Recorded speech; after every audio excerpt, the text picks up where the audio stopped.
Hello students, आपके बीच doctor N के Sharma NKS learning campus में आपका हार्दिक स्वागत है।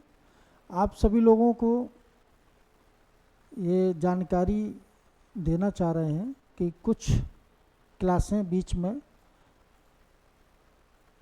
रुकावटें आई हैं और उसके कई कारण थे, लेकिन अब क्लासें रेगुलर मिलेंगी। और एक खुशखबरी और है कि आप लोगों की डेट फिर टाल दी गई। हालांकि टालना नहीं चाहिए ज़्यादा, क्योंकि इतनी लंबी टाल दी तो अब ये मत सोचो कि डेट बहुत टाल दी गई है, अब हम सुस्ती अपना करने लगे, यानी कि तैयारी जो है डल करने लगा। ऐसा नहीं करना है। तैयारी जैसे चल रही थी वैसे तैयारी करते रहिए। जिसकी जो समस्या है जिस पोर्शन में, उसको और मजबूत करिए। क्योंकि देखो, ये एग्ज़ाम तो देख ही रहे हो, यहाँ टाइमली तो एग्ज़ाम हो नहीं रहे हैं। 3 साल 4 साल 5 साल तो एग्ज़ाम होने में लग रहे हैं। जब एग्ज़ाम का मौका मिले तो इसको इस तरीके से दागना है कि खाली बार नहीं जाना है। क्योंकि वास्तव में देखा जाए कि अपने यहाँ जो एग्ज़ाम शेड्यूल चल रहा है बहुत गलत चल रहा है। एक तो टाइमली एग्ज़ाम नहीं हो रहे हैं, डेट बार बार बढ़ना ये घातक भी होता है। क्योंकि बहुत लोग निराशावादी हो जाते हैं इस चीज़ को लेके कि टाइमली एग्ज़ाम नहीं हो रहे हैं, सारी चीज़ें हैं। लेकिन चलिए जैसा भी है, लेकिन एक प्रयास करिए कि जब भी हो तो इतना अच्छा करना है कि दोबारा फिर न देने पड़े, इसी बार बिल्कुल फाइनल करना है। तो आज हम लोग अपने टॉपिक पे पुनः फिर लौट रहे हैं। कुछ ऐसी समस्याएं आई हैं जिसके वजह से कुछ क्लासें रुकावटें आई हैं, और अब ऐसा नहीं होगा। आप लोगों के बीच में हम लोग बराबर रहेंगे, नियमित क्लास देंगे। हमारी जो क्लासें चल रही हैं निःशुल्क चल रही हैं, कोई हम लोग शुल्क नहीं ले रहे हैं। तो अपना भी फर्ज आप लोग बिल्कुल ईमानदारी से निभाइए। क्योंकि हम लोग अगर ईमानदारी से लगेंगे तो आप लोग भी ईमानदारी से अपना कार्य करिए। और ये मान के चलिए कि बहुत बेस्ट होगा, बहुत बेस्ट होगा। कल से आपको रेगुलर सारी क्लासें मिलेंगी। क्लासें आज ही से चालू हो गई हैं, कल से विधिवत क्लासें सब मिलेंगी आपको। और जो भी क्लास दी जा रही है आप खुद पेपर उठा के देख लेना कि वहाँ से प्रश्न गलत नहीं होंगे, ठीक है। तो आप लोग बिल्कुल निश्चिंत होकर लगे रहिए और क्लास लीजिए, और बिल्कुल चिंता मत करिए, ठीक है। दिन रात एक करिए। एग्ज़ाम अभी PGT वाला होने वाला है, और TGT वाला जो एग्ज़ाम है उसकी डेट चेंज हुई है, लेकिन PGT जो डेट है उसी डेट पर होगा, ठीक है। तो हम लोग चर्चा करेंगे। देखिए, एक तो सीक्वेंस में चल रहे हम लोग हैं। जैसे हमने प्रयाग ऐतिहासिक पढ़ाया, पेपर कराया, वैदिक काल भी पढ़ाया, उत्तर वैदिक काल, वैदिक उत्तर वैदिक दोनों पढ़ाए, पेपर करवाए। इसके बाद आपको जैन बौद्ध भी पढ़ाया गया, पेपर कराए। यूरोपियों और ईरानियों का आगमन जो है वो भी मैंने बताया। ईरानियों का और यूनानियों का जो आगमन था उसको भी बताया, पढ़ाया भी। इसके बाद 16 महाजनपद भी हुआ, और जैन बौद्ध तो आपका हो ही गया, भगवत शैव भी हो गया, अब मौर्य भी हो गया है। हम लोग टॉपिक चल रहा है गुप्त काल। तो गुप्त काल से उठा के देखना जो आज हम कराने जा रहे हैं, यहाँ से प्रश्न फिर गलत नहीं होंगे, और विगत वर्ष में जो प्रश्न आए हैं वो भी आपको यहाँ से मिलेंगे। तो जुड़े रहिए NKS लर्निंग कैंपस के साथ। आपको इसी तरीके से बहुत महत्वपूर्ण प्रश्न मिलते जाएंगे, ठीक है। तो हम लोग अब क्लास स्टार्ट कर रहे हैं। पहला प्रश्न आप लोगों के बीच में,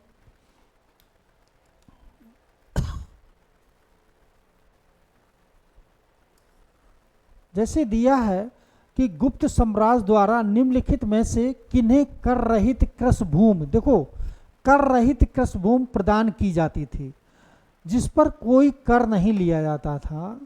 ऐसी भूमि किसको प्रदान की जाती थी? अब ध्यान देना यहाँ पर, सैन्य अधिकारियों को, या सिविल अधिकारियों को, या ब्राह्मणों को, या दरबारी विद्वानों को। तो याद रखना, जो कृषि भूमि निःशुल्क यानी प्रदान की जाती, कर रहित प्रदान की जाती थी, वो ब्राह्मणों को दी जाती थी। किसको दी जाती थी? तो ब्राह्मणों को दी जाती थी, ठीक। इस पर कोई कर नहीं लगता था, बाद बाकी सभी पर कर लगता था, ठीक है। पहला प्रश्न। दूसरा प्रश्न देखिए, निम्नलिखित शासकों में से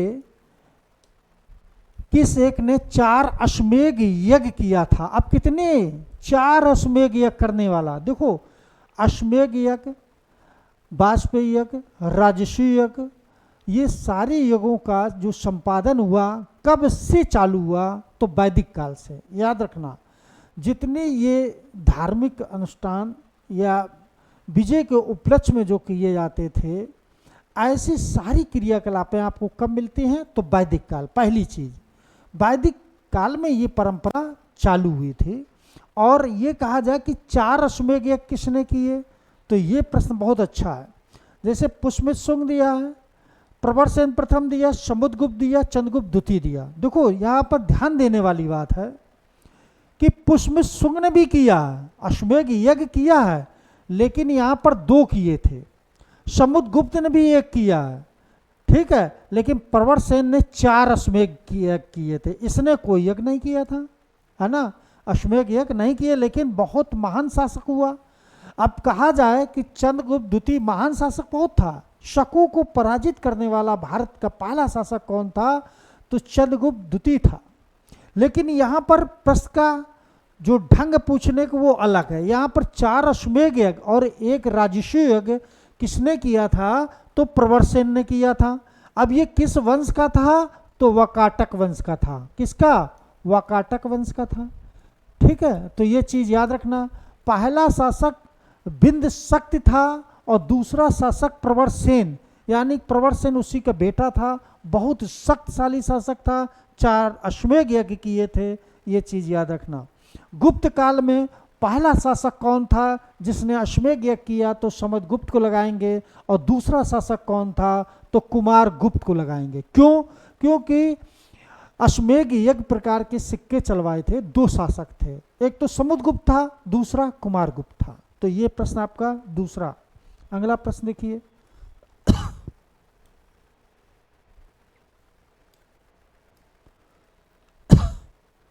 बहुत अच्छा प्रश्न है। ये प्रश्न बहुत बार पूछा जा चुका है। महोदया किसका पुराना नाम है? देखो, महोदया किसका पुराना नाम है, ठीक। ये प्रश्न बहुत अच्छा। इलाहाबाद, खजुराहो, कन्नौज, पटना। तो महोदया शब्द कन्नौज का है। किसका है? कन्नौज का। ये चीज याद रखना, कन्नौज को महोदया नाम से भी जाना जाता है। और कन्नौज में याद रखना कि कन्नौज की सत्ता के लिए त्रिपक्षीय संघर्ष भी हुआ था, ठीक है। और बाद में यहाँ देखो, ध्यान देना, त्रिपक्षीय संघर्ष हुआ, हर्षवर्धन ने बहुत समय तक शासन किया यहाँ पर, ठीक है। तो त्रिपक्षीय संघर्ष कहाँ हुए थे? कन्नौज की गद्दी को लेकर। गुर्जर प्रतिहार, राष्ट्रकूट, पाल, 3 शासक थे, ठीक है। इन लोगों की सत्ता के लिए, यानी कि यहाँ की गद्दी के लिए युद्ध हुआ था। अगला देखिए, अगला प्रश्न दिया है, भारत का नेपोलियन किसे कहा जाता है? अब देखो, भारत का नेपोलियन किसे कहा जाता है? ध्यान देना, चंद्रगुप्त मौर्य को, चंद्रगुप्त द्वितीय विक्रमादित्य को, अशोक महान को, समुद्रगुप्त को। देखो, सभी शासक महान हैं, लेकिन इसमें पूछा गया है नेपोलियन वाला शब्द, तो समुद्रगुप्त को कहा जाता। भारत का नेपोलियन कहा जाता समुद्रगुप्त को। बीड़ावादन प्रकार के सिक्के चलाए थे। और कहा जाए आर्यावर्त और दक्षिणावर्त, यानी कि उत्तरापथ और दक्षिणापथ के राजाओं को भी पराजित किया। यानी कि उत्तरापथ के 9 राजा और दक्षिणापथ के 12 राजाओं को पराजित करने वाला शासक कौन था? तो समुद्रगुप्त था। उनको पराजित करने के बाद इसने अश्वमेध यज्ञ भी किया था, ठीक है। और चंद्रगुप्त मौर्य मौर्य वंश का पहला शासक जिसने पूरे भारत पर शासन भूभाग पर किया हो। पहले छोटे टुकड़े टुकड़े बटे थे, लेकिन पहला ऐसा शासक बड़े भूभाग पर शासन करने वाला था। चंद्रगुप्त द्वितीय जिसने शकों को पराजित किया, चांदी का रुपया चलाया था। इसने 2 राजधानी बनाई, पहली तो पाटलिपुत्र थी, दूसरी इसकी राजधानी कहाँ थी? उज्जैन में थी। 9 रत्न इसी के दरबार में थे। अशोक महान को कौन नहीं जानता? अशोक को तो आप लोग जान ही रहे होंगे कि अश्वमेध, देखो अशोक ने अश्वमेध यज्ञ नहीं किया है, लेकिन कहा जाए एक महान शासक हुआ जिसने अभिलेखों के द्वारा इतिहास लिखा था, ठीक है। दूसरी चीज, अशोक ने अपने जो 14 शिलालेख यानी कि मिलते इसके जो महत्वपूर्ण हैं। 13 शिलालेखों में जानकारी भी देता है कि पहले में क्या है, दूसरे में क्या है, ये सब हम बता चुके हैं आपको जब पढ़ाया था। तो अशोक को आप जानते रहिए। इसी के समय कलिंग युद्ध हुआ। समुद्रगुप्त के विषय में बता दिया है कि इसे भारत का नेपोलियन कहा जाता है। ठीक है, अगला प्रश्न देखिए। अगला प्रश्न दिया है, निम्नलिखित में से किस गुप्त राजा को का एक अन्य नाम देवगुप्त था? देवगुप्त था तो समुद्रगुप्त है, चंद्रगुप्त द्वितीय है, कुमारगुप्त है, उपयुक्त में से कोई नहीं। देखो, देवगुप्त के नाम से चंद्रगुप्त द्वितीय जाना जाता। देवराज देवगुप्त दोनों नाम थे और विक्रमादित्य के नाम से, ठीक है, वो उपाधि थी। नाम देवगुप्त देवराज ये नाम हो गए, और उपाधि की बात करता है तो विक्रमादित्य की उपाधि है। ठीक है, शकों को हराने के बाद विक्रमादित्य की उपाधि भी धारण की थी। तो ये प्रश्न आपका हो गया। अगला प्रश्न देखिए। अगला प्रश्न है प्रथम गुप्त शासक। देखो, बहुत अच्छा प्रश्न। प्रथम गुप्त शासक जिसने परम भगवत की उपाधि धारण की थी। अब परम भगवत की उपाधि धारण करने वाला कौन था? चंद्रगुप्त प्रथम है, समुद्रगुप्त है, चंद्रगुप्त द्वितीय है और श्री गुप्त है। तो ये परम भगवत की उपाधि धारण किसने की थी? बहुत अच्छा प्रश्न है, बताइए। तो परम भागवत की भी उपाधि इसी ने धारण की थी, चंद्रगुप्त द्वितीय ने। ठीक है, परम भागवत की उपाधि, विक्रमादित्य की उपाधि, ऐसी उपाधि धारण करने वाला चंद्रगुप्त द्वितीय था। ठीक है, शकों को पराजित कर दिया। भारत का पहला ऐसा राजा जिसने शकों को पराजित किया, और हुड़ों को पराजित करने वाला स्कंदगुप्त था। ठीक है, तो ये चीज याद रखना। अगला प्रश्न देखिए भाई। इलाहाबाद स्तंभ अभिलेख। देखो, यहाँ पर थोड़ी सी मिस्टेक है, स्तंभ ये सही नहीं लिखा, स्तंभ है ये, इस तरीके से। इलाहाबाद स्तंभ अभिलेख निम्नलिखित में से किस एक से संबंध है? अब देखो, इलाहाबाद के स्तंभ अभिलेख का संबंध किससे है? महापद्मानंद है, चंद्रगुप्त मौर्य है, अशोक है, समुद्रगुप्त है। तो इलाहाबाद स्तंभ अभिलेख का संबंध है समुद्रगुप्त से। किससे है? समुद्रगुप्त को।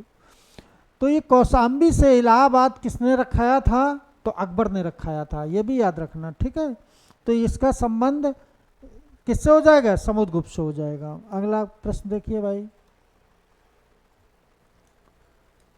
इलाहाबाद अशोक स्तंभ, अच्छा प्रश्न।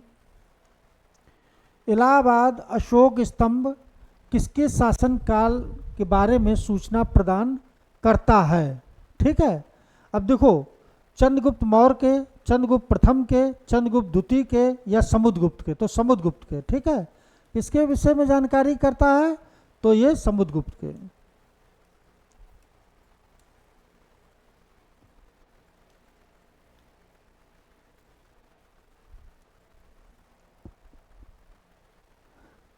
प्रयाग प्रशस्त किसके सैन्य अभियानों के बारे में जानकारी देता है?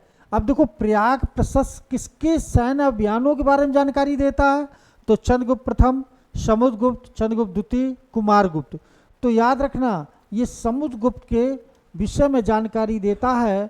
कहता है कि समुद्रगुप्त एक इतना शक्तिशाली शासक हुआ जो कि चंद्रगुप्त प्रथम का बेटा था, जिसने 100 युद्ध लड़े थे, कोई युद्ध में पराजित नहीं हुआ। इसको भारत का नेपोलियन भी कहा जाता है। ठीक है, तो ये कौन हो जाएगा? समुद्रगुप्त हो जाएगा। अगला प्रश्न।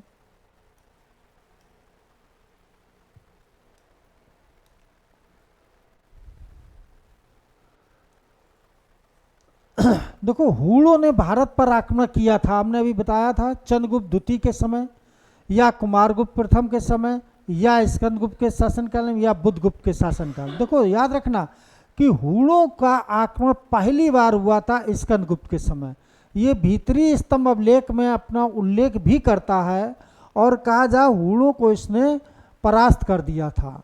खुशनवाज, मिहिर कुल ये हुड़ आक्रमणकारी थे, और कहा जाए इसने पराजित कर दिया था स्कंदगुप्त ने। स्कंदगुप्त भी अपने समय का एक महान शासक हुआ, इसके कोई संतान नहीं थी, और इसी के समय सोने के सिक्कों में मिलावट बढ़ गई थी। ये भी प्रश्न पूछा गया है, तो ये चीज़ याद रखना। ठीक है, अगला प्रश्न देखिए। . . . . . . . . . . . . . . . . . . . . . . . . . . . . . . . . . . . . . . . . . . . . . . . . . . . . . . . . . . . . . . . . . . . . . . .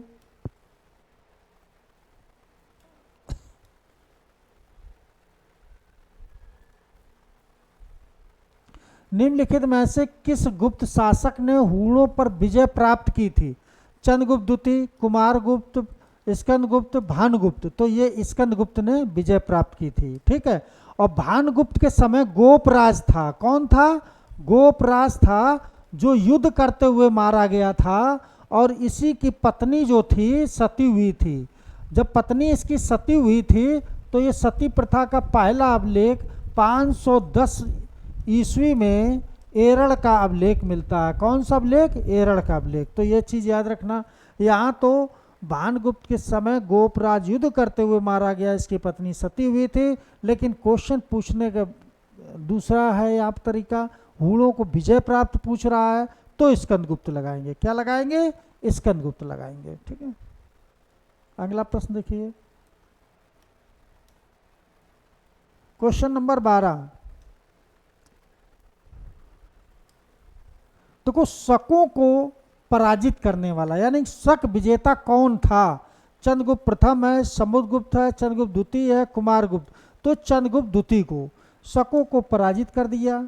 और शक की हमने कहानी एक बार आपको पहले भी बताया था कि एक शक राजा था जिसने रामगुप्त के शासनकाल में आक्रमण किया और कहा जा रामगुप्त को पराजित कर देता है और एक शर्त रखता है कि अपनी पत्नी को दे दो। ध्रुव देवी थी, बहुत सुंदर थी, तो इस वजह से उसने एक शर्त रखी थी कि अपनी पत्नी दे दो, हम युद्ध भलो जीत गए हैं, तुम्हारा सारा राजपाल लौटा के चले जाएंगे और तुम्हारा राज छोड़ देंगे।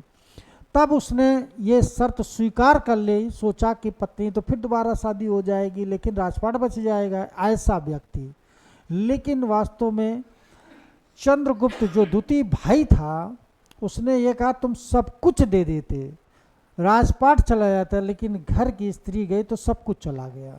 तो इस वजह से वो उस समय उज्जैन में था, उज्जैन का राजपाल था। एक सेनापति ने जब बताया कि तुम्हारे भाई ने शकों से अपमानजनक संधि कर ली है, वो वहाँ गुस्से में आया। पहले तो अपने भाई रामगुप्त को मारा और इसके बाद ध्रुव देवी का भेष बनाकर जब शक राजा के दरबार में पहुँचता है पालकी में बैठकर, तब वो लोग सोचते हैं कि ध्रुव देवी आ गई। बाद में वही जाके जो राजा मांग रहा था उसी के पास पहुँचता है और पहुँचने के बाद उसकी हत्या करके पालकी में बैठ के आता है। बड़े प्लानिंग के ढंग से ये काम किया गया और इसी उपलक्ष्य में उसने यानी चांदी का रुपया चलवाया और कहा जाए कि इसी समय उसने विक्रमादित्य की उपाधि धारण की थी, ठीक है। तो ये चंद्रगुप्त द्वितीय। अगला प्रश्न,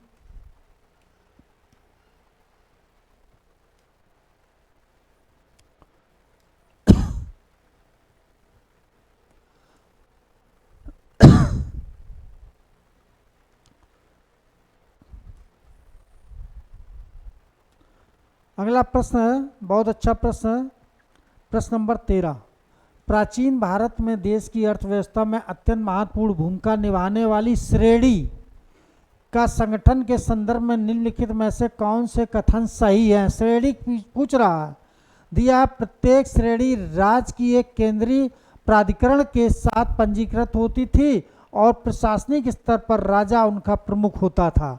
तो ये तो गलत है। श्रेणी ही वेतन, काम करने के नियमों, मानकों और कीमतों को सुनिश्चित करती थी या श्रेणी अपने सदस्यों पर न्यायिक अधिकार होता था? तो ये भी सही, ये भी सही, यानी कि आंसर आपका 2, 3 सही होगा, ठीक है। एक काटा दो, 2, 3 आपका सही आंसर है। अगला प्रश्न देखिए भाई, प्रश्न नंबर 14। जल्दी जल्दी से देखिए, बहुत प्रश्न है अभी।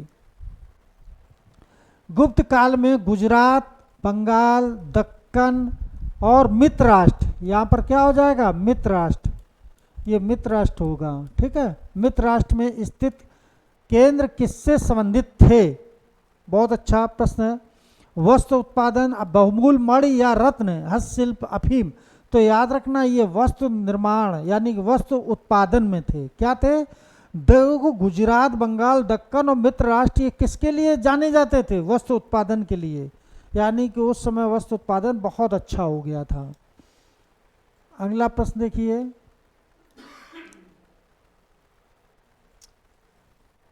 प्रश्न नंबर 15। दिया है प्राचीन काल में भारत में हुई वैज्ञानिक प्रगति के संदर्भ में निम्नलिखित में से कौन से कथन सही है। देखो बहुत अच्छा प्रश्न दिया है। प्रथम सदी ईस्वी में विभिन्न प्रकार के विशिष्ट शल्य औजारों का प्रयोग आम आदमी करने लगा था। तीसरी सदी ईस्वी में आरंभ में मानव शरीर के आंतरिक अंगों का प्रत्यारोपण शुरू हो चुका था। ठीक है।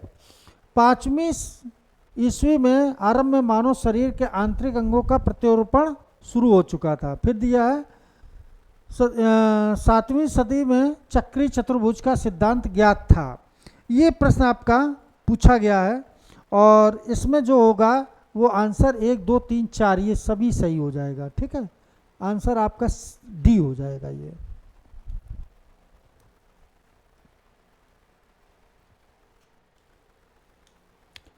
चंद्रगुप्त के 9 रत्नों में कौन एक फलित ज्योतिष था। ये प्रश्न बहुत बार पूछा गया। फलित ज्योतिष से संबंधित था, कौन था? वारुचि था, शंकु था, छपड़क था, अमर सिंह। तो ये छपड़क हो जाएगा। फलित जो ज्योतिष का कार्य देखता था वो छपड़क था। ठीक है, तो ये आंसर आपका सी सही होगा। अगला प्रश्न देखिए। अगला प्रश्न है निम्नलिखित में से किस गुप्त शासक ने सर्वप्रथम सिक्के जारी किए थे। अब किसने सिक्के जारी किए थे? तो चंद्रगुप्त प्रथम दिया है, घटोत्कच दिया है, समुद्रगुप्त दिया है और श्रीगुप्त दिया है। तो ये सिक्के जो जारी किए सबसे पहले गुप्त शासक के समय सिक्के जारी हुए तो चंद्रगुप्त प्रथम के समय। देखो श्रीगुप्त, घटोत्कच, ये दो राजा जो थे सिर्फ महाराज की उपाधि धारण की थी। कौन सी उपाधि धारण की थी? महाराज की ये उपाधि धारण की थी। ठीक है, ध्यान देना, इनने कोई सिक्का जारी नहीं किया, ऐसे इनका कोई साक्ष्य नहीं मिला, कोई सिक्का जारी नहीं किया था। ठीक है, पहला शासक कौन था? चंद्रगुप्त प्रथम था। इसने महाराजा धीराज की उपाधि धारण की। यह भी क्वेश्चन पूछा जाता, महाराजा धीराज की उपाधि धारण करने वाला पहला कौन था? तो चंद्रगुप्त प्रथम था और इसी ने सिक्के जारी किए थे। अब सिक्के यानी कि कुमार देवी और अपना सिक्का, यानी कि ऐसा पहला राजा कौन था जिसने सिक्का जारी किया, एक तरफ अपना यानी कि मेल अपना और एक तरफ फीमेल यानी पत्नी का, अपना और पत्नी का दोनों का सिक्का, यानी कि ऐसा सिक्का जारी करने वाला ये था। और मध्यकालीन में ऐसा शासक कौन हुआ जिसने एक तरफ अपनी पुत्री का और एक तरफ अपना, तो इल्तुतमिश को लगाना। और फिर एक ऐसा शासक और हुआ जो अपनी एक तरफ बहन का और एक तरफ अपना सिक्का, तो हर्षवर्धन को लगाएंगे। ठीक है, तो ऐसे शासक हुए हैं। ठीक है, तो ये चीज याद रखना। अगला प्रश्न,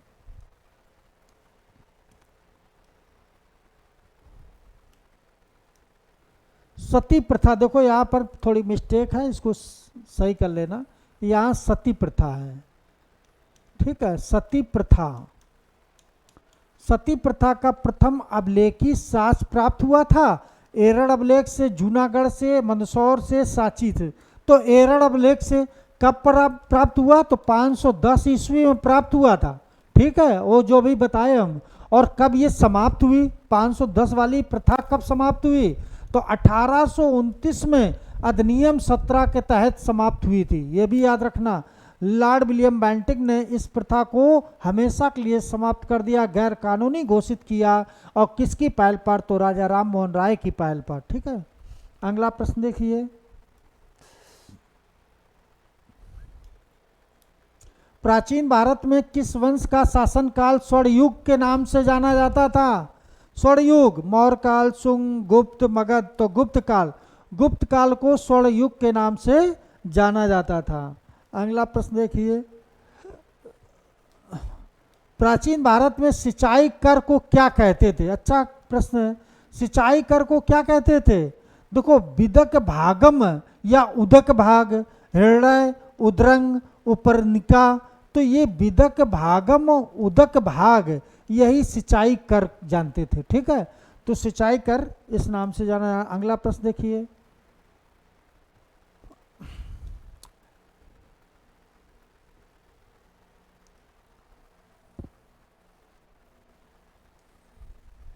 दिया है, निम्नलिखित कथनों का ध्यान पूर्वक पढ़िए। देखो, गुप्त सम्राट स्वयं के लिए देवी अधिकारों का दावा करते थे, ठीक। उनका प्रशासन नितांत केंद्रीकृत था। उन्होंने भूमदान की परंपरा को विस्तृत किया था। अब ये प्रश्न बताओ कौन सा होगा। देखो, गुप्त सम्राट अपने देवी अधिकारों का दावा करते, ये भी बात सही है, लेकिन उनका प्रशासन इतना केंद्रीकृत था, ये गलत है, केंद्रीकृत नहीं। उन्होंने भूमदान की परंपरा को विस्तृत किया, तो सही है, यानी कि इस समय भूमि प्रथाएं बहुत दी गई हैं, ठीक है। तो यहाँ पर भी भूमि प्रथा की अगर देखा जाए सबसे पहले सातवाहन काल में दी गई। भूमि प्रथा की शुरुआत करने वाले सातवाहन थे, ठीक है, तो ये चीज याद रखना। तो इसमें आंसर आपका सी सही हो जाएगा, ठीक है। क्वेश्चन नंबर 22, कहा जाता है कि शतरंज, देखो ये भी बड़ा अच्छा, कहा जाता है कि शतरंज का खेल उद्भुत कहाँ हुआ था, ओरिजिनेट कहाँ हुआ था, तो याद रखना चीन में, ईरान में, इंडोनेशिया, तो भारत में। महाभारत में आपने देखा होगा कि शतरंज खेल मिलता है, और तो इस वजह से ये सबसे पहले कहाँ शुरुआत हुई, तो भारत में। शतरंज भारत में सिंध घाटी सप्ताह में मिलता भी है, ठीक है। अगला प्रश्न देखिए, प्रश्न नंबर 23, शूद्रक द्वारा लिखी गई प्राचीन भारतीय पुस्तक मृच्छकटकम का विषय क्या था। देखो, मृच्छकटकम जो पुस्तक लिखी है उसके विषय क्या है, एक धनी व्यापारी और एक गणका की पुत्री की प्रेम कथा है। चंद्रगुप्त द्वितीय की पश्चिम भारत की शक क्षेत्रों में विजय थी क्या, समुद्रगुप्त के सैन्य अभियानों सैरपुर का कार्य था, या गुप्त राजवंश के एक राजा कामरूप की राजकुमारी की प्रेम गाथा थी। तो याद रखना मृच्छकटकम, ये जो मृच्छकटकम थी ये साउथ की कहानी है, चोल चेल पांड पढ़ा होगा। मृच्छकटकम की जब बात करेंगे तो एक धनी व्यापारी और गणका की पुत्री की प्रेम कहानी की बात है, ठीक है। तो ये प्रश्न याद रखना, ये प्रश्न ए सही होगा इसमें। प्रश्न नंबर 24, प्रश्न नंबर 24 बहुत अच्छा प्रश्न है। शाक दर्शन प्रतिपादित किया था गौतम ने, जैमिनी ने, कपिल ने, पतंजलि ने, तो कपिल ने। शाक दर्शन किसने प्रतिपादित किया था, तो कपिल द्वारा, ठीक है। तो इनका सभी का अपना महत्व है, अभी बताएंगे सब। अगला प्रश्न देखिए,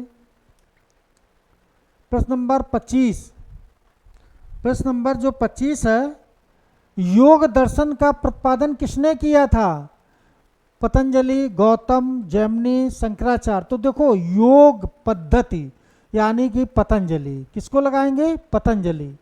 तो याद रखना योग पद्धति की शुरुआत पतंजलि ने की थी।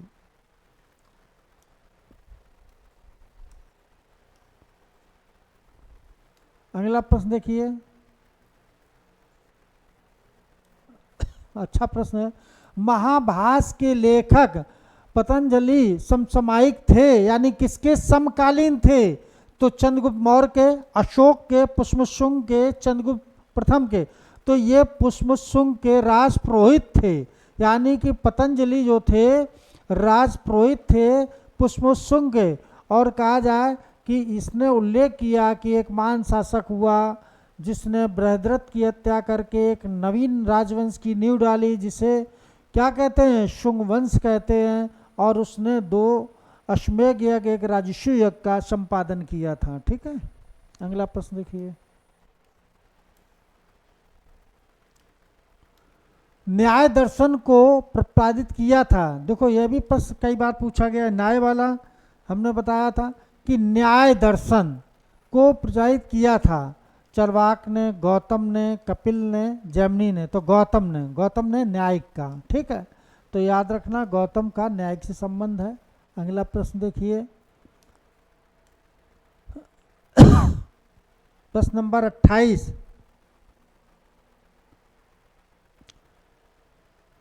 मीमांसा के प्रणेता कौन थे।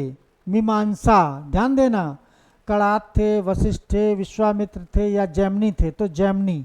मीमांसा के कौन थे, तो जैमिनी। अगला प्रश्न देखिए,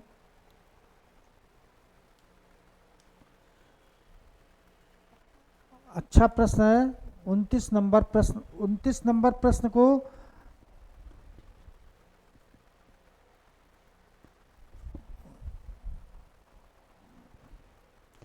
निम्न कथनों पर विचार कीजिए, नीचे दिए गए कूट से सही उत्तर चुनिए। विक्रम संवत 58 ईसा पूर्व से आरंभ हुआ, शक संवत 78 ईसा पूर्व आरंभ, गुप्त काल 319 ईसा पूर्व में भारत के मुसलमान शासन इतने से इतने हुआ।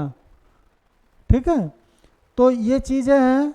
और ये इसमें देखो ये भी सही है, शक संवत 78 ये भी सही है, गुप्त काल 319 ये भी सही है। भारत मुसलमानों का आगमन कब हुआ?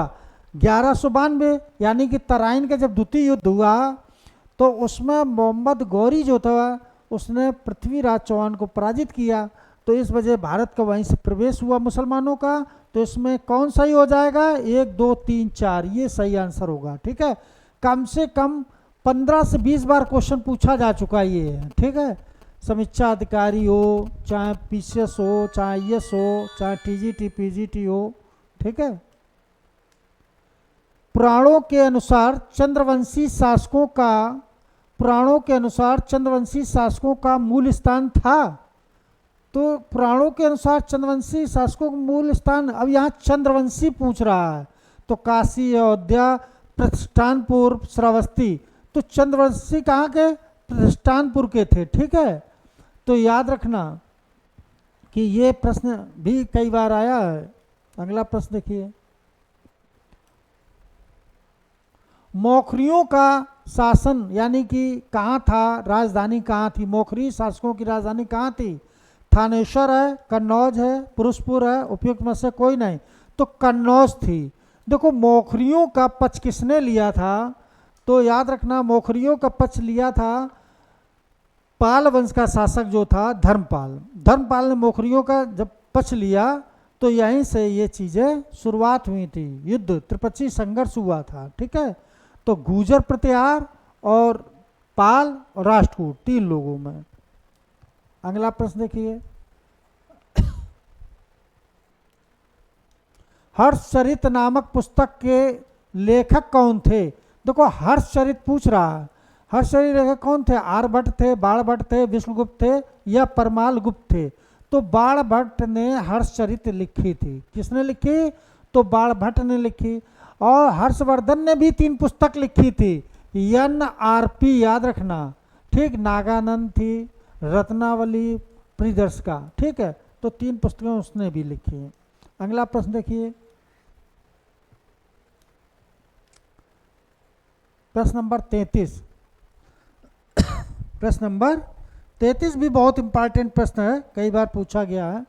उत्तर प्रदेश स्थित हर्षवर्धन ने बौद्ध महासम्मेलन का आयोजन किया था। देखो हमने कई बार बताया कि हर्षवर्धन ने 2 महासम्मेलन का आयोजन किया। पहला कहाँ किया? तो प्रयागराज लगाएंगे, पहले हमारा प्रयागराज नाम था। दूसरा कहाँ पर किया? तो कन्नौज में किया। प्रयागराज का नाम चेंज किया अकबर ने इलाहाबाद नाम रख दिया था। ठीक, और बाद में अब फिर पुनः प्रयागराज नाम हो गया है और अब सरकार ने कर दिया। ठीक है, तो ये चीज़ याद रखना। तो यहाँ प्रयागराज हो जाएगा। क्या हो जाएगा? प्रयागराज।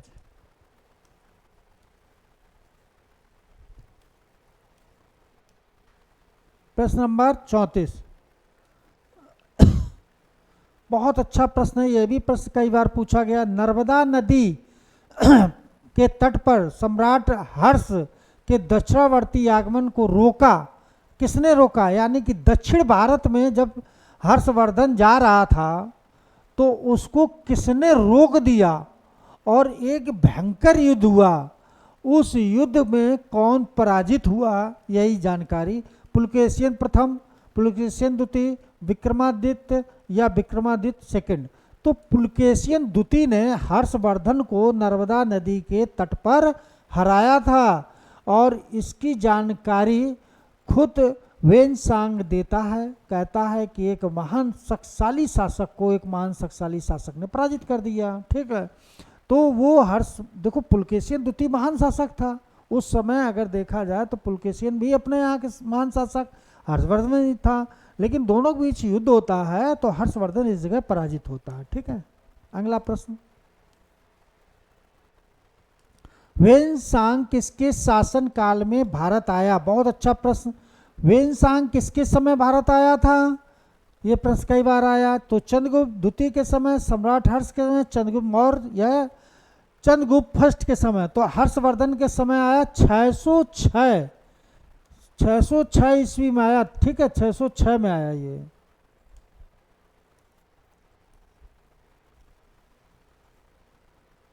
हर्ष के दरबार में वेनसांग को एक दूत के रूप में किसने भेजा था? ये प्रश्न बहुत बार पूछा गया है और लोग गलत कर रहे हैं। किसने भेजा था? तो ताइशुंग ने, तुंग कुआन ने, कुयेन वू ने, या उपयुक्त में से कोई नहीं? तो उपयुक्त में से कोई नहीं, यानी कि वेनसांग को किसी ने भेजा नहीं था, वो अपनी स्वेच्छा से आया था ज्ञान अर्जित करने के लिए। चूंकि उसने यहाँ सुन रखा कि भारत में ज्ञान स्थली ऐसी है जो पूरे विश्व में उस समय टॉप पोजीशन पे थी, और वहाँ का एक विश्वविद्यालय था नालंदा। नालंदा वास्तव में बहुत अच्छा, उसमें बहुत फेमस विश्वविद्यालय जहाँ पर बहुत अच्छी शिक्षा दी जाती थी। 1000 लोग जब टेस्ट देते, एक लोग क्वालिफाई होता, बहुत कठिन परीक्षा होती थी। तो ऐसा विश्वविद्यालय था, वहाँ पर इसने शिक्षा ग्रहण की थी। तो ये चीज़ याद रखना, कुमार गुप्त ने नालंदा को बनवाया था। ठीक, अगला प्रश्न देखिए भाई, चीनी यात्री वेनसांग ने किस विश्वविद्यालय में अध्ययन किया था? देखो वही चीज आ गई, तक्षशिला, विक्रमशिला, मगध, नालंदा। तो नालंदा में की थी। और यहाँ पर पूछा जाए तो चंद्रगुप्त मौर्य था। यहाँ पर किसने शिक्षा ग्रहण की? तो चंद्रगुप्त मौर्य ने। विक्रमशिला किसने बनवाया? तो धर्मपाल ने बनवाया था। इसको किसने बनवाया? धर्मपाल ने। और इसे को राजा तक्ष ने बनवाया था, राजा तक्ष ने बनवाया। नालंदा को किसने बनवाया था? कुमारगुप्त ने बनवाया। किसने बनवाया? तो कुमारगुप्त। ये भी पूछा जाता है सब। ठीक है, तो ये मगध तो एक ये राज्य था, ठीक है, जहाँ का हर्यक वंश शासक था। अगला प्रश्न देखिए, कौशेष शब्द का प्रयोग। अब देखो कौशेष शब्द जो था किसके प्रयोग में किया गया? कपास के लिए, सन के लिए, रेशम के, ऊन के लिए। तो रेशम के लिए कौशेष शब्द का प्रयोग हुआ है। ठीक है, अगला प्रश्न देखिए, चीनी यात्री जिसने भीनमाल की यात्रा की, कहाँ भीनमाल की यात्रा की? तो फयान ने, सुंग युन ने, वेनसांग ने, इत्सिंग ने। तो वेनसांग ने भीममाल की यात्रा की थी। ठीक, अगला प्रश्न देखिए, अगला प्रश्न है, बहुत अच्छा प्रश्न है भाई ये। देखो दिया है कथन और कारण। ये कारण है, हमने आपको कई बार बताया कथन कारण है। जब कथन कारण दोनों सही होते, व्याख्या करते, तो ए आंसर लगा चले आना। जब कथन कारण दोनों सही है, व्याख्या ने बी लगा चले आना। कथन सही है, कारण गए सी लगाना। अगर कारण कथन गलत है और कारण सही है तो आंसर डी लगा के आना। ये एक फार्मूला आप याद रखना, आईएएस पीसीएस बहुत पूछा जाता है, टीजीटी पीजीटी में पूछा जाता है, तो याद रखना। सामंतवाद का विकास गोत्तर काल की कृषक संरचना की प्रमुख विशेषता थी। तो ये तो बिल्कुल सही है। इस काल में भूस्वामी, मध्यस्थ वर्ग एवं आश्रित कृषक वर्ग के अस्तित्व में आया। ये भी सही है, और दोनों व्याख्या भी कर रहे हैं। तो इसमें आंसर आपका ये हो जाएगा, कौन? ए आर, दोनों सही है, आर ए की सही व्याख्या है, आंसर यही निकल आया आपका। ठीक, तो ये चीज याद रखना, जो हमने फार्मूला बताया आप लोग याद रखना इसको। अगला प्रश्न देखिए भाई,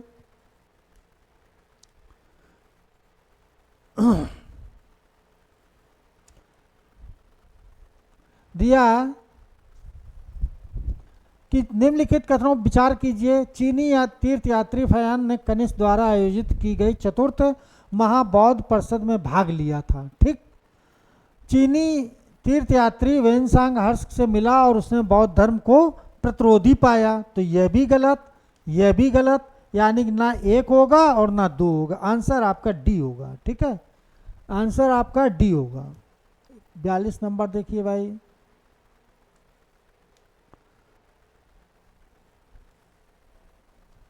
बहुत अच्छा प्रश्न, 42 नंबर प्रश्न, ठीक है। प्राचीन भारत में गुप्त काल से संबंधित गुफा चित्रांकन के दो उदाहरण उपलब्ध हैं। इनमें से एक अजंता की गुफा में किया गया था और दूसरा गुप्त काल के दूसरा अवशिष्ट किस स्थान पर उपलब्ध पाया गया है। बहुत अच्छा प्रश्न। तो ये बाध है, एलोरा है, लोमश है, नासिका, तो बाध गुफा, ठीक। अजंता और बाघ, ये गुफाएं याद रखना। देखो अजंता गुफा कहाँ है, तो महाराष्ट्र में लगाएंगे, ठीक है। और बाघ गुफा कहाँ है, तो बाघ गुफा का हमने कई बार आपको बताया कि मध्य प्रदेश में है। एलोरा गुफा महाराष्ट्र में है, ठीक। नासिक में तो ये महाराष्ट्र हो जाएगा, ठीक है, ये भी महाराष्ट्र में। तो ये चीज़ याद रखना।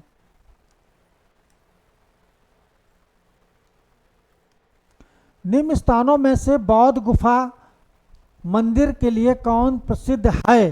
देखो बौद्ध गुफा मंदिर के लिए कौन प्रसिद्ध है, तो ये भी कई बार पूछा गया है प्रश्न, है ना। मंदिर के लिए कौन प्रसिद्ध है, बताएं भाई। मंदिर के लिए बहुत पूछा गया है। तो एलिफेंटा, नालंदा, अजंता, खजुराहो, तो ये अजंता लगाएंगे। क्या लगाएंगे, तो अजंता लगाएंगे, ठीक है। चूंकि अजंता जो है बौद्ध गुफा, बौद्ध धर्म से है, ठीक है। किस अभिलेख से ज्ञात होता है कि स्कंदगुप्त ने हूणों को पराजित किया था। देखो फिर आया क्वेश्चन, हूणों को पराजित किया स्कंदगुप्त ने, अभिलेख बताइए। भीतरी स्तंभ लेख, इलाहाबाद स्तंभ, मधुसौर, उदयगिरी।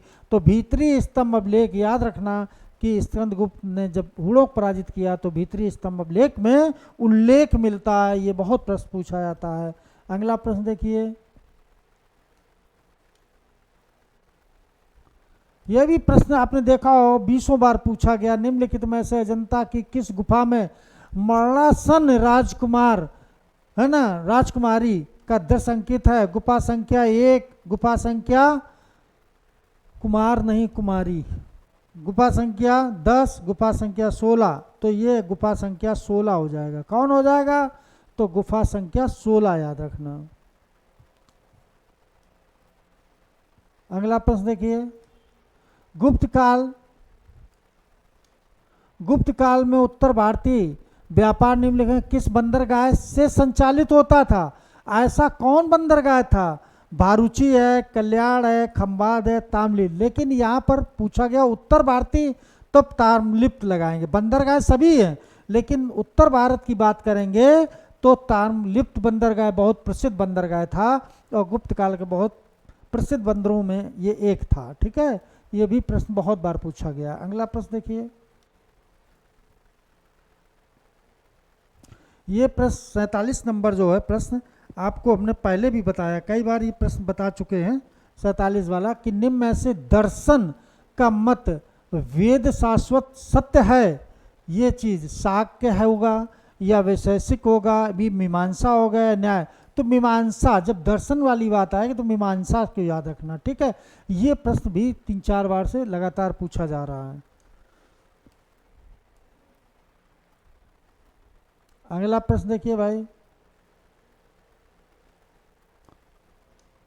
कि निम्नलिखित युगों में कौन सा एक भारतीय, है ना, दर्शन का हिस्सा नहीं है।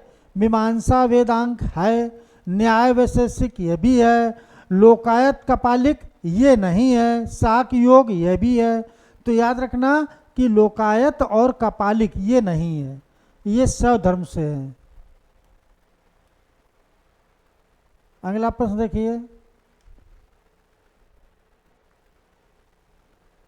प्रश्न नंबर 49 वाला प्रश्न बहुत पूछा गया है, ठीक है। तो 49 नंबर का, चीनी भारत को किस नाम से उल्लेख करते। देखो फ्यूकी, इंतु, सियुकी, सिकियापोना। तो ये याद रखना इंतु के नाम से, इंतु के नाम से। और फ्यूकी के नाम से जब अगर वेनसांग आया तो उसने इंतु का, और जो फयान आया उसको फयूकी यात्रा का विवरण मिलता है। इसका संबंध फयान से होगा, यात्रा सा, फयान की यात्रा से होगा, ठीक है। और भारत का नाम की बात करेंगे, भारत का नाम चीनी लोग किस नाम से, तो इंतु लगाएंगे, ठीक है। और सियुकी से किसकी यात्रा का होगा, तो वेनसांग लगाना, ठीक है। ये तीनों प्रश्न बहुत इंपॉर्टेंट है। देखो फयान का ये लगाएंगे, इंतु भारत कहते थे, सियुकी वेनसांग की यात्रा, यानी कि 3 प्रश्न जो है आपके बहुत इंपॉर्टेंट हैं और तीनों प्रश्न बहुत बार पूछे गए, ठीक है। तो अगला प्रश्न देखिए। देखो ये भी प्रश्न कई बार पूछा गया है। इसमें दिया ये है कि वल्लभी विश्वविद्यालय कहाँ पर स्थित है। विश्वविद्यालय 4 याद रखना। एक नंबर 1 है तक्षशिला है, दूसरा कौन है, नालंदा है, तीसरा कौन है, विक्रमशिला है, और चौथा कौन है, सोमपुर है। और देखो यहाँ पर कौन है, वल्लभी, तो वल्लभी यहीं पर आएगा, ये वल्लभी भी है। तो यानी कि ये देखो तक्षशिला ये अफगानिस्तान में, नालंदा कहाँ पर है, तो ये बिहार में है। ये कहाँ पर है, बिहार में है, ठीक। विक्रमशिला सोमपुर ये भी कहाँ है, बिहार में है। और वल्लभी कहाँ है, तो ये गुजरात में है। तो ये विश्वविद्यालय बहुत पूछे जाते हैं। तो वल्लभी की बात करेंगे तो ये गुजरात में हो जाएगा, ठीक है।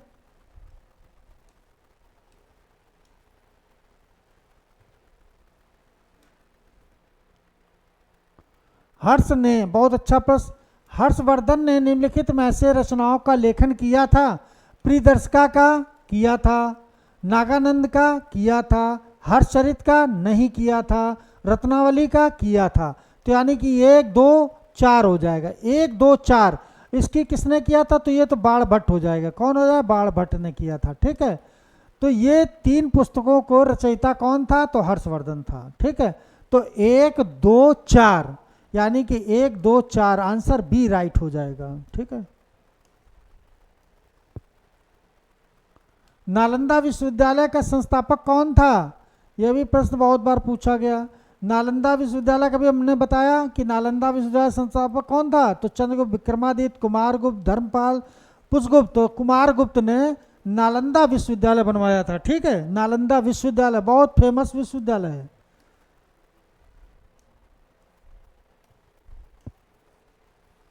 बहुत महत्वपूर्ण प्रश्न आज के हैं। आप लोग सब लोग भाई अच्छे से करिए कि फिर यहाँ से प्रश्न गलत नहीं होना चाहिए।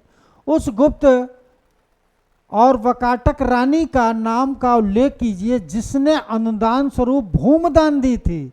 तो कुबेर नागा, प्रभावती गुप्ता, कुमार देवी, दत्ता देवी। देखो सभी रानी हैं, लेकिन प्रभावती गुप्ता थी, इसने वकाटक वंश के साथ विवाह होता है।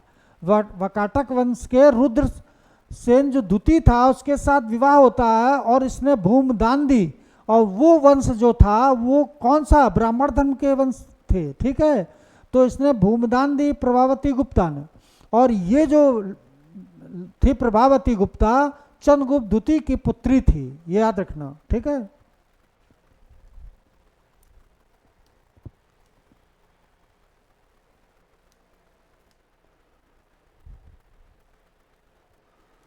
प्रश्न नंबर 44, 54 नंबर प्रश्न भाई बहुत अच्छा प्रश्न। गुप्त साम्राज्य के पतन के विभिन्न कारण थे, निम्न में से कौन सा कारण नहीं था। देखो हूण आक्रमण, प्रशासन सावंती ढांचा, उत्तरवर्ती गुप्त बौद्ध स्वीकार करना, अरब आक्रमण। तो अरब आक्रमण नहीं होगा। पतन के कौन, अरब से कोई लेना देना नहीं था, ठीक है। तो अरब से नहीं होगा। अगला प्रश्न देखिए, प्रश्न नंबर 55। देखो 55 प्रश्न नंबर में आपको बताना है भारत के इतिहास में कुलयावा तथा द्रोणावाफ शब्द का निर्दिष्ट है किससे। भूमि माप से, विभिन्न मौद्रिक मूल के सिक्के, नगर की भूमि का वर्गीकरण, धार्मिक अनुष्ठान। तो भूमि माप से है, किससे है, तो भूमि माप लगाएंगे, ठीक है। अगला प्रश्न देखिए,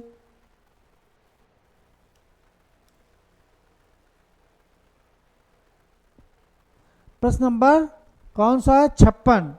देखो प्रश्न नंबर 56 जो है बहुत इंपॉर्टेंट। प्राचीन भारतीय गुप्त, देखो प्राचीन भारतीय गुप्त राजवंश के समय में संदर्भ में नगर घाट शिला कटूरा चोल किस लिए विख्यात था? ठीक है, तो ये किस लिए विख्यात था ये प्रश्न पूछा। विदेशी व्यापार करने वाले बंदरगाह, शक्तिशाली राज्यों की राजधानी, उत्कृष्ट पुस्तक कला तथा स्थापत्य कला से संबंधित था, बौद्ध धर्म के महत्वपूर्ण तीर्थ स्थान थे।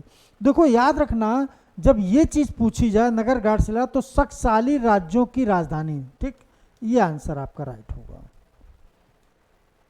बात 2-3 प्रश्न और बचे हैं।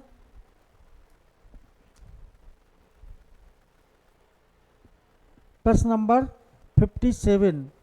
देखो 57, गुप्त वंश के पतन के लेकर आरंभिक 7वीं शताब्दी हर्षवर्धन के उत्थान तक के निम्नलिखित कथनों पर राज्यों को शासन बताइए। देखो ये बहुत अच्छा प्रश्न है। देखो मगध के गुप्त, मालवा के परमार, थानेश्वर के पुष्पगुप्त, कन्नौज मौखरी, देवनगरी के यादव, बल्लवी के मैत्रक। अब इसमें बताना कौन सही है। देखो मगध के गुप्त, मगध में कुछ समय तक गुप्त राजा रहे, ठीक, यह भी सही है। मालवा के परमार है ना, तो ये तो गलत हो जाएगा। और थानेश्वर के पुष्पगुप्त, ये भी गलत हो जाएगा। देखो अब इसमें कौन हो जाएगा, थानेश्वर के पुष्पगुप्त, ये भी सही है, ठीक है, तो ये भी सही हो गया। कन्नौज के मौखरी वंश, ये भी सही हो गया, है ना। देवगिरी के यादव, बल्लवी के मैत्रक, तो ये देखो देवगिरी के, अब यहाँ पर ये गलत, ये बल्लवी के मैत्रक, तो यहाँ पर ये बल्लवी के मैत्रक वंशी थे, ठीक है, तो यहाँ पर ये आंसर हो जाएगा, यहाँ 6 होना चाहिए, तो ये आंसर आपका बी वाला सही होगा, ठीक।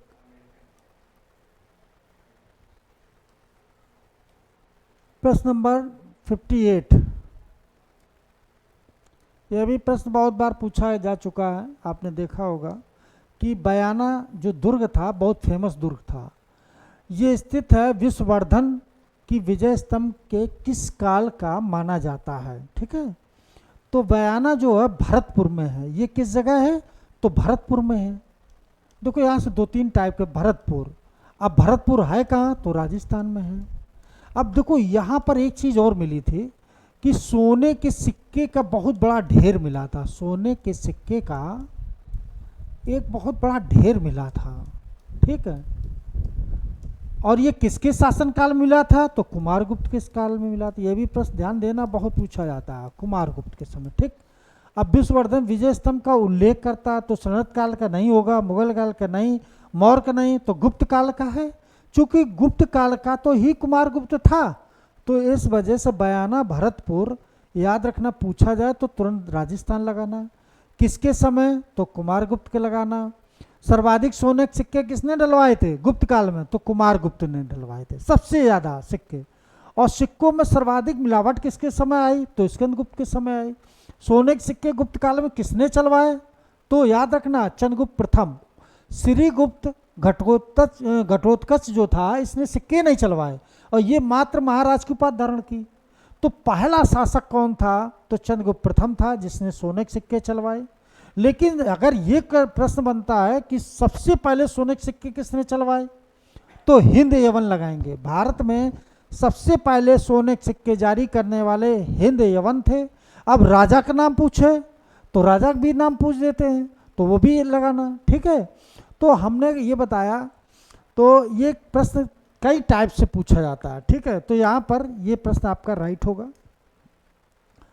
तो कल हम लोग फिर चर्चा करेंगे। हमारे समय प्रश्न समाप्त हो गए हैं, 58 तक प्रश्न हैं। और ये जो 58 तक प्रश्न है, जब आप लोग करेंगे तो देखेंगे कि यहाँ से फिर प्रश्न गलत नहीं होगा। विगत वर्ष में जितने प्रश्न आए हैं उठा के देखना, लगभग प्रश्न मिलेंगे। और जो आने की संभावना है वो भी मैंने बता दिया है। मिलते हैं हम लोग कल पुनः फिर अगली क्लास में। अब क्लासें आप लोगों की रेगुलर चलेंगी, कोई क्लास ब्रेक नहीं होगी। जुड़े रहिए NKS लर्निंग कैंपस साथ। दूसरी चीज़ कि आप लोगों जो डेट बढ़ी है, अब ये मत सोचना कि अब डेट बढ़ गई है बिल्कुल आराम करने लगे। ऐसा करोगे तो समझ लो, क्योंकि 5 साल में एग्ज़ाम हो रहा है, यहाँ कोई टाइमली फिक्स तो है नहीं कि एग्ज़ाम टाइमली हो रहे हैं। जब मिले मौका तो दागो, समझ गए, जब मौका मिले दागो भूल जाओ। तो यही समझ लो कि अवसर अच्छा है।